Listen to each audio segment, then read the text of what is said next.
back to my YouTube channel. Today is February 2, 2026 and it's already 6:47 a.m. And ngayon is pupunta nga tayo ng VFS Makati. We're going to apply Japan visa, no? And syempre, pag in-upload ko to, approve, no? Pag hindi approve, di ko i-upload to, nakakahiya, right? And guess what? Hindi ako nagdra-drive today. It's my friend. Si Riley ang aking personal driver. Personal driver. Kasi siya lagi lang, pinatid niya ako sa Hong Kong, tapos sinundo na ako ng Malaysia. Pero naman siya nung vlog ko, siniskip niya yung the whole Malaysia vlog, pumunta siya sa dulo. Kasi doon lang daw yung part niya. Gusto mo pa, ito yung buong papanoorin. And here's Steffi, our kasama from our recent Baguio trip, you know. Yan lang. Sa Baguio, hindi late. So, Diba? Late, actually guys, ang pasok na 7 a.m. and we adjust our time para lang mahatid siya today. Monday, it's February 2. Monday, February 2, new month, new beginnings. New beginnings. Para bang bagong kasal. Ayun, let's see kung malilate siya. Ang ETA namin 7:04. Yes, Na go! para bang may hiwala pa man, bibit namin yung 4 minutes. Yun lang naman. Traffic ko kayo. Okay guys, nag-iwalay na kami ni Riley. Nag-breakfast na kami sa Jollibee. Ayan. Punta na tayo sa BFS. Nakapag-park kami dito sa Circuit Makati, Ayala. Let's go!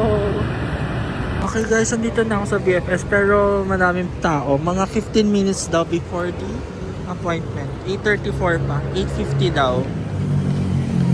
Guys, may pakape. Kasi nga naka-premium lounge tayo. So, we're here at BFS. Diba yun po? Ay, nasa lounge ko. Okay guys, nandito na ako sa car. Ayan, nahatid ko na si Riley sa Mapua University. Doon siya nag-aaral. It's 10:10 a.m. Tignan mo yung tsura ko. Wala pa. Actually guys, hindi ako nakatulog kaka-overthink ng visa application ko. Yeah, napasok ko na siya. Parang nakapasok naman ako ng 9. Tapos ako around 9:30. 30 minutes lang. Then yeah, ang nabook ko kasi is the premium package. Parang around 2.7 siya. Pero kung regular yung mabubook nyo sa VFS, around 700 pesos ng yung processing fee. Pero yung courier, yung i-deliver at your doorsteps, yung visa, yung passport and your visa, 10 days daw siya. Kaso kung ipipick up 6 days, eh gusto ko kagad malaman kasi March 1 na yung nabook ko aeroplano guys. And ano ba, March 1 yun. And pero Feb 2 na ngayon, 'di ba? So yeah, I need to know the status of my application right away na rin talaga. Para makapag-book tayo ng aeroplano pa uwi kasi papunta lang yung nabook ko eh. Yung hotel and yeah, yung gagawin natin doon sa Japan. Yun lang. Good morning everyone. So yun, ano na ngayon? Feb 9. It's Feb 9 and punta na tayo ng Makati again. Let's see kung anong result ng ating visa. Ay, kasama ko pala sila Steffi and Riley. Hi kayo din. Hi, Bob! Okay na. And ayun, malilate na naman. Sure. We're not claiming the negative energy. But yes, ETA 6:49. Kapila na ako. My God. Okay guys, just got home. Ayan, nandito na ako sa house. It's 8:57 a.m. and pumunta ako dun 7 a.m. Para nandun na ako mga 7:10. And yeah, pang-apat ako kagad sa pila. And mabilis lang naman, parang 3 to 5 minutes before mabigay yung passport, no? And yeah, approved tayo guys. Yeah, I got my passport. Yay! Got my passport. Yay!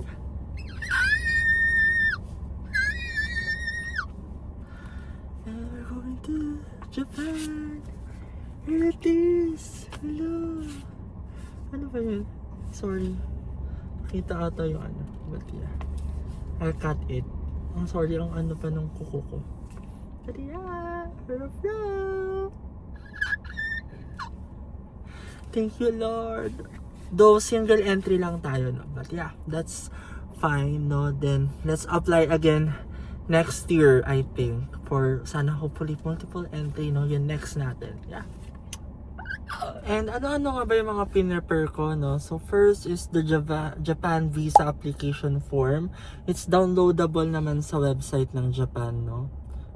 And, PSA, ang base sa website, it should be recently issued within 1 year.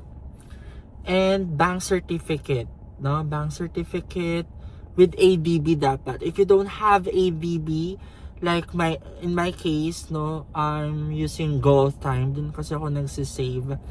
So, yun. Nagsubmit ako ng 6 months bank statement. 6 months. And yun. And dapat yung may malaking balance, no? Kung sa mga nagtatanong, 6 digit yung inano ko doon. Yeah. And hindi ko na sabihin yung exact amount, no? And what else? Your certificate of employment. In my case, dalawa, I'm a freelancer kasi. So, dalawa yung client ko. Dalawa yung pinasa ko, di ba? Para mapakita din talaga na you have big salary, ganyan, no? And what else? I also provide cover letter. Doon ko in-explain yung travel history ko. So I said there na I already went to South Korea, Thailand, Hong Kong, Malaysia, Singapore, Taiwan. I already have 6 countries. And yeah. Actually, dun sa, nung nag-apply ako, ina-ask pa yung G7 countries. Actually, nag-submit ako ng multiple entry. I tried, but yes, sadly, we're just granted single entry. But guys, sabi ko nga, kahit hindi multiple entry, as long as it's approved, no? Yeah. And I think next time siguro na mag-apply ako ng South Korea and, eto, again, Japan. I think for sure ME yung ibibigay nila. I think. What else? Dun din sa cover letter, I explained the reason why walang ADB yung ano ko, no? Yung bangko. Also, I already stated there na I'm a travel content creator. Yun nga, and I'm a freelancer, that's why I don't have ITR. I tried to submit as well my flight ticket, but binalik siya sa akin, di siya tinanggap, di daw kailangan. Also, photocopy ng inyong passport bio page, colored. I think that's it. That's the only documents that I submitted. Also, your passport. And pinasa ko siya Monday. Naka-receive ako ng email Friday. So, today, Monday ko siya pinick up. Yan. 5 days lang din yung mga kasama ko. Mga friends ko. Though, hindi ko sila makakasama the entire trip. Alamin ko pa kung ano. And yeah, I'm very happy and excited. If you have any suggestions, no, I will try to upload this by mid-February, no, para may mga makuha pa akong suggestions and yun, tips na din, no. And I'm planning to Osaka yun na book ko papunta, and I'm planning to book a flight Tokyo to Manila na yeah. I-research ko pa paano makapunta from Osaka to Tokyo. It's either bullet train, Shinkansen or bus. I wanna try it. Yan lang. And yeah, I'm very happy and excited. Thank you, Lord. And yeah, Japan visa dust for all of us. I know na you're trying to apply for Japan. You want to go to Japan, no? That's why you're watching this video. And yeah, tomorrow travel. I'm so happy, you know? Actually, ayaw ko sa puyat ako, pero yeah, I'm very happy. I'm very happy, guys. Yun na, don't forget to like, share, and subscribe. See you again in my next video. Bye-bye!